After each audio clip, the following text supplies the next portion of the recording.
My name's Paul Ash. I'm the New Zealand Prime Minister's Special Representative on Cyber and Digital.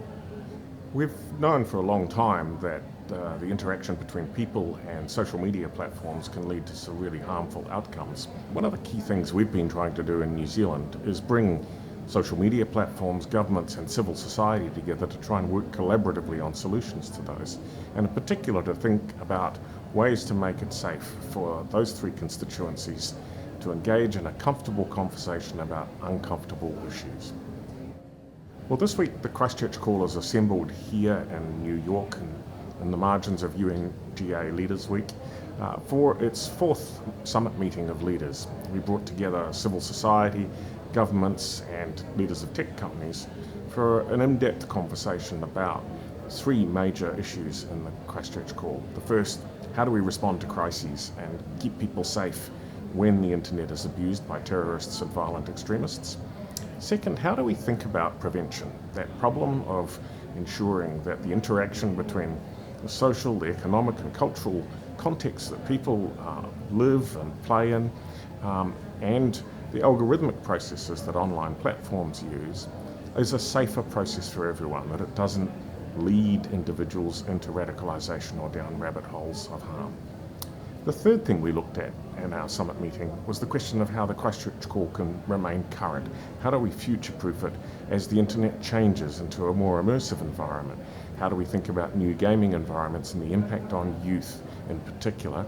And how do we think about preventing radicalization amongst young people and avoiding some of the polarization that characterizes the worst of the internet's environment?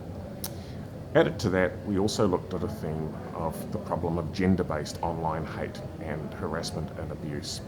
And this is an issue that we find right the way across the violent extremist and terrorist spectrum, whether it's more traditional forms of misogyny or hatred directed at the LGBTQIA+ community. As a Christchurch Call community, we want to make sure that in the context of terrorist and violent extremist content, we're addressing those thematic issues around gender as well. I think if I were to look at the convergent crises we have at the moment from the perspective of my work, one of those would be around the ability to work with information in a way that ensures citizens are able to interact with information online, to discern how to deal with that content, to think about polarization and to avoid what appears to be a pattern of corrosion of the value sets and the institutions that underpin liberal democracies. That presents a real and present danger to citizens and people all over the world, and is something that we are going to have to find really good multi-stakeholder solutions to. If we see our institutions corroded, it's going to be exceptionally difficult to deal with other problems such as climate change, such as the aggression directed at Ukraine. And so I think one of the key things that I'm thinking about this week as I engage with the multi-stakeholder community and work with folk across New York is that question of what we can do collectively, governments, industry, civil society, to keep our societies values-based, and our institutions sound and strong. So for us in the Christchurch Call context and in the wider digital work we do, multi-stakeholderism means bringing the partners together from private sector, government and civil society, and actually empowering all of them to speak into problems that are vexing us all. We do that because none of us has the solution to these problems on our own. When we saw what happened in New Zealand and then spreading out over the world on social media platforms after the attacks of March 15, 2019, the governments involved didn't have the tools they needed to fix that problem. The tech companies didn't at the time either.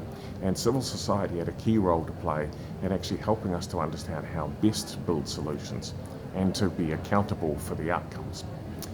Within the Christchurch Call community, when we bring our summits together, for instance, we actually have tech leaders, heads of government and civil society sitting at a table together and actually engaging in a conversation without distinguishing the roles and privileging one over the other. That's an unusual and sometimes messy environment.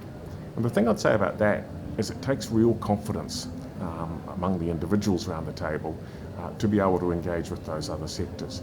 Each has something that worries them about the other sector or two sectors, and it's really important to actually build a community that is able to engage and brings things to the table knowing that they have something to offer and something to learn.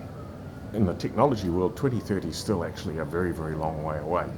I suspect by 2030, the most optimistic perspective would be one of a continued free, open and secure internet where we had digital inclusion, where we had access to the internet for people right the way across the world, and that access was empowering to them in the ability to live lives that have a strong values base to them, to enable them to prosper and thrive in open economies, and to enable communications and online connections that are safe and secure.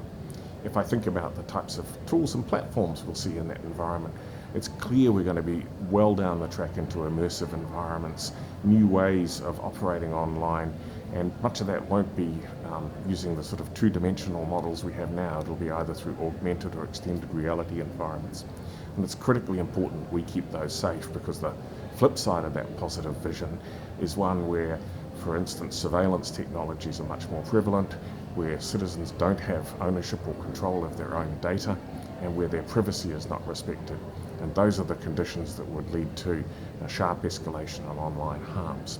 So we've got our work cut out as we think about the next 8 years to ensure that we build safety into that model, that we protect against cybersecurity attacks, and that we put people and citizens first in that process.